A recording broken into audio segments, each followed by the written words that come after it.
Adrenaline's high. I'm stoked to be alive. It's cool that I didn't get mauled by a dog today. Hey everyone, welcome back to episode number three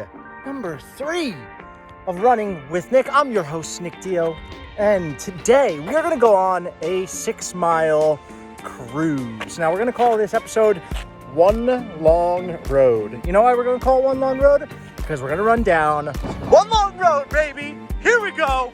One long road. And we're not sure where it's going to end up. Well, we're pretty sure. We've done this before, but we know there's definitely not a pot of gold at the end of this long road, but there might be some endorphins, some sweat, and that's exciting. Tune in, get excited. This is episode number 3 of Running with Nick. Are you ready? Are you ready? Let's do this. All right, fam, we're 4 miles in, and this field feels appropriate to tell you the first half of the story of why, let's say when I started running. I started running when I first moved to New York City. You know, I thought running, especially people that paid to run, were losers. It's true. I was young, I was dumb, I was 21 years old, and I thought paying to run and running for fun is dumb. And what happened is when I started to move into a professional career path, I figured out really quickly that there was only so many minutes in the day. And that if I was going to do this life thing for the rest of my life, I was going to need to take care of myself. And the most accessible way for me to do that was to simply run. So what I would do is I would walk out of the office at 5:30, 6 o'clock, and I would look up and down Park Avenue, and I would point to a building. I'd identify a building in the skyline that I'd never been to, that I'd never seen before. And I would run to that building, and I would touch the base of that building, and I would run back. This was early stage. This is a way for me to discover the city, to figure out which way was north, which way was south, east and west. In early stages, it was one of the most rewarding things I could have done for myself, my body, and my love of New York City. So now that we're all quarantined and I'm down here in South Carolina, I'm doing the same exact thing all over again. I'm getting to know Seneca, South Carolina, and I'm getting to love it, and I'm falling in love with it because of my love for running. That is why I started running. That is, let's call it part number 1 of this episode of Running with Nick. Okay, be right back.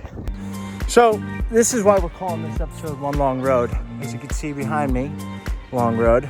And now when I flip the camera, one long, beautiful, beautiful road. Okay, here we go. One long road, baby. Here we go. Let's go, boys. Back inside. Come on. Back in. Back in. Get inside. Get inside. Come on. Go. You know, don't look at me like that. Back inside.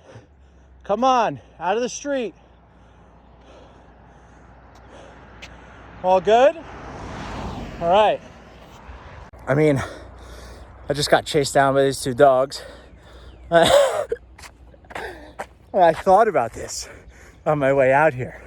I thought, what happens if I get chased by a bear or a coyote? I don't even know if there's coyotes around here. If a coyote hops out of the bush, what do? And I played this scenario out in my head before I came out here.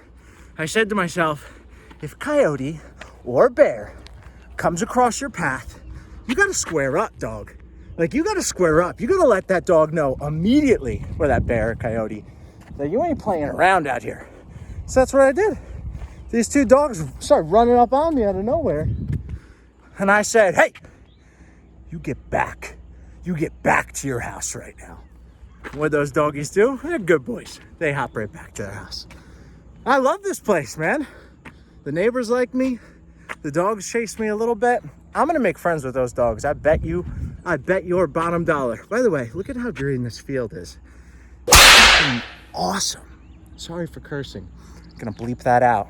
Anyway, adrenaline's high. I'm stoked to be alive. It's cool that I didn't get mauled by a dog today. Woo! Glad I got that on video. Back to it. All right, so in New York, I would point to a building and then I would fall in love with that building, and then that would become a destination for me. At times I'd find a bridge and I would say, I'm gonna go run the Williamsburg Bridge tonight, because I've never been over the Williamsburg Bridge. And I remember that feeling of like the first time of like crossing that bridge or touching that building very vividly. And even here in South Carolina, I have the same feeling. Like this bend right here, this bend is my favorite. Sorry for cursing. It's, you can't see what's on the other side of it. You have no idea what road that is or where it goes, especially if you've never run down that road before. And it's just so majestic and pretty looking, especially how these wires cross up here. I'm in love with this bend. Yeah, that's all I gotta say about that.